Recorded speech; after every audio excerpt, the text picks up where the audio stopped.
Assalamualaikum warahmatullahi wabarakatuh. Hadratan Nabil Mustafa Sayyidina Maulana Muhammad wa ala alihi wa dzurriyyati wa ikhwani min nabil mursalin wa kulli ashabi kulli ajma'in wa tabi'ina wa tabi'in tabi'in lahum bi ihsanin yaumiddin. Al-Fatihah. A'udzu billahi minasyaitonir rajim. Bismillahirrahmanirrahim. Alhamdulillahi rabbil alamin. Ar-Rahmanir Rahim. Maliki yaumiddin. Iyyaka na'budu wa iyyaka nasta'in. Ihdinas siratal mustaqim, siratal ladzina an'amta 'alaihim ghairil maghdubi 'alaihim waladdallin. Amin. Bismillahirrahmanirrahim. Kalau kemarin kita sudah mempelajari tentang haid, pengertian dan ketentuan-ketentuannya, kemudian kita belajar tentang nifas, ketentuan-ketentuannya. Hari ini kita akan mempelajari tentang hal-hal yang tidak diperbolehkan atau diharamkan saat seorang wanita itu mengalami haid atau nifas. Yang pertama, orang yang sedang haid atau nifas tidak diperbolehkan sholat, dan sholat ini tidak perlu diganti atau diqodho. Kenapa? Karena sholat ini dilakukan berulang-ulang dalam satu hari, sehingga para ulama menganggap mengganti sholat ini berat, sehingga sholat yang ditinggalkan saat seseorang itu haid atau nifas tidak perlu diganti. Misal seorang perempuan itu haid 7 hari, maka kalau diganti dia akan mengganti 7 kali 5 waktu. Nah, itu belum kalau dia nifas. Misalnya dia nifas 40 hari, nah kan berat itu, 40 kali 5 waktu, berapa itu sudah. Nah, karena berulang-ulangnya sholat ini dianggap berat, maka ulama bersepakat bahwa sholat yang ditinggalkan saat perempuan itu haid atau nifas tidak perlu untuk diganti. Kemudian yang kedua, perempuan yang sedang haid atau nifas tidak boleh melakukan sujud syukur dan sujud tilawah. Sujud syukur adalah sujud yang dilakukan saat seseorang mendapatkan nikmat atau rezeki dari Allah. Sedangkan sujud tilawah adalah sujud yang dilakukan saat membaca atau mendengar ayat-ayat sajadah. Sebenarnya sujud syukur dan sujud tilawah ini hukumnya sunnah untuk dilakukan. Tetapi jika seseorang akan atau ingin melakukannya, maka syarat sahnya ini sama dengan sholat, seperti suci dari hadas besar maupun hadas kecil, menutup aurat, kemudian menghadap kiblat dan lain-lain. Sehingga orang yang sedang haid atau nifas tidak diperbolehkan untuk sujud syukur atau sujud tilawah. Kemudian hal yang diharamkan berikutnya adalah puasa, baik puasa wajib maupun puasa sunnah. Hanya saja berbeda dengan sholat, kalau puasa ini harus diganti, khusus untuk puasa Ramadan saja. Kalau puasa sunnah tidak perlu diganti, karena kalau puasa ini waktunya tertentu, hanya 30 hari, tidak berulang-ulang, sehingga dianggap tidak berat ketika harus menggantinya. Larangan yang keempat adalah tawaf, baik tawaf wajib maupun tawaf sunnah. Jadi saat seseorang itu melakukan ibadah haji, kebetulan dia di sana haid, maka dia tidak boleh melaksanakan tawaf. Yang kelima, larangan yang kelima adalah membaca Al-Quran. Membaca Al-Quran bagi orang yang haid atau orang yang nifas itu tidak diperbolehkan, kecuali jika dia membacanya dengan niat berzikir. Contohnya apa niat berzikir itu?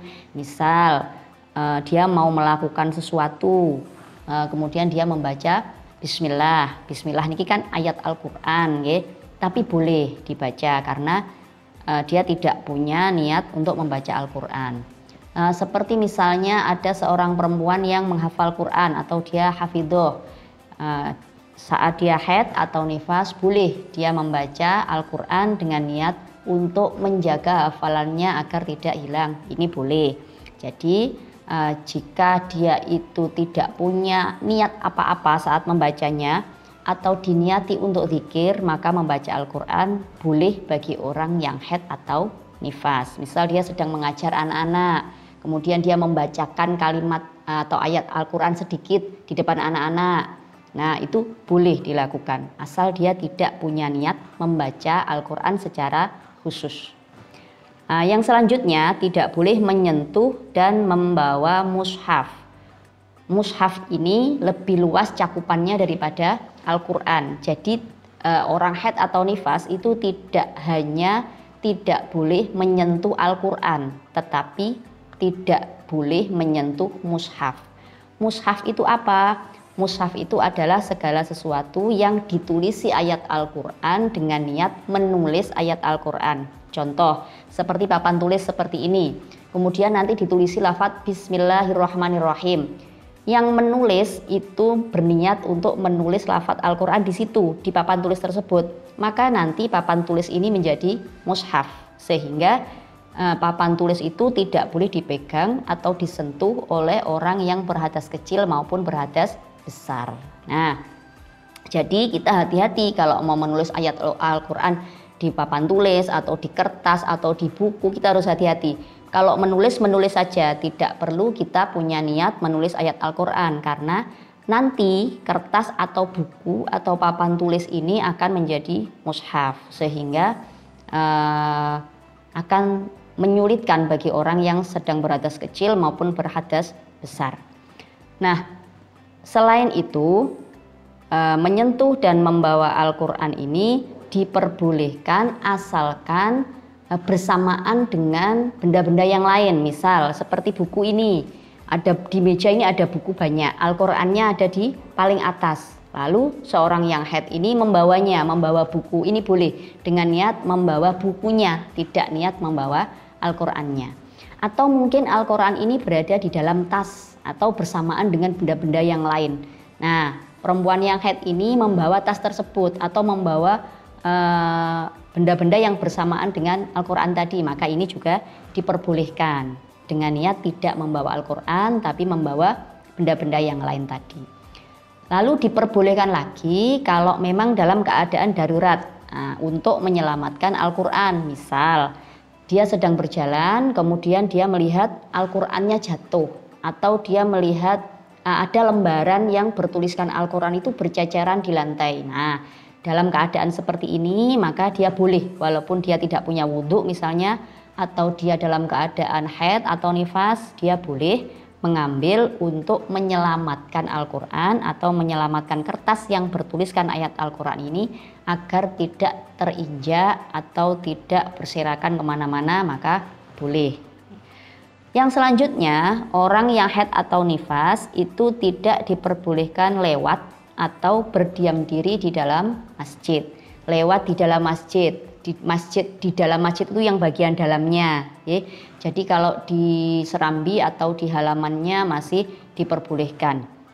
Yang tidak boleh itu berada di dalamnya. Jadi seandainya kita sedang haid, seandainya kita sedang nifas, alangkah baiknya kalau kita tidak masuk atau beraktivitas di dalam masjid. Kalaupun kemudian kita terpaksa, mungkin kita menjadi guru atau menjadi apa, carilah ruang atau posisi yang tidak di dalam masjid. Kita bisa melakukannya di serambi atau mungkin di lokal-lokal kelas yang biasanya terdapat di sekitar masjid.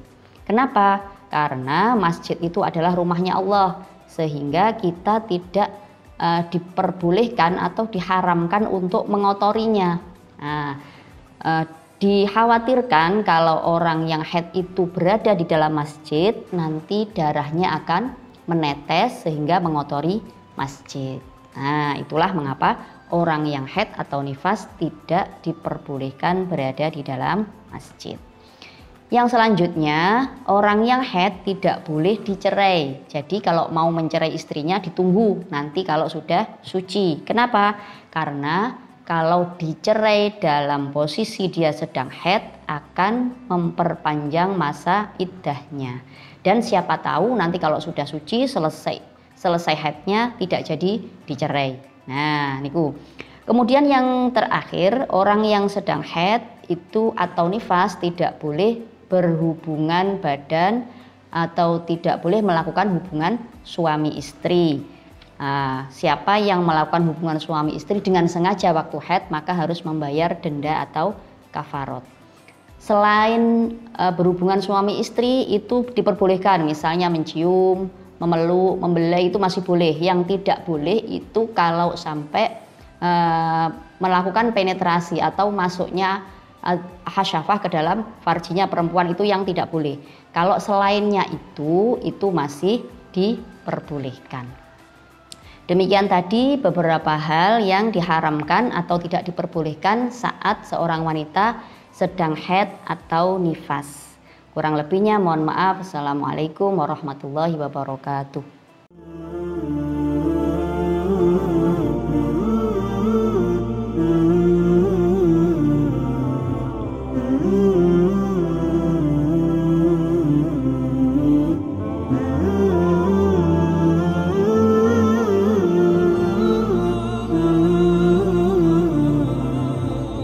Mm-hmm.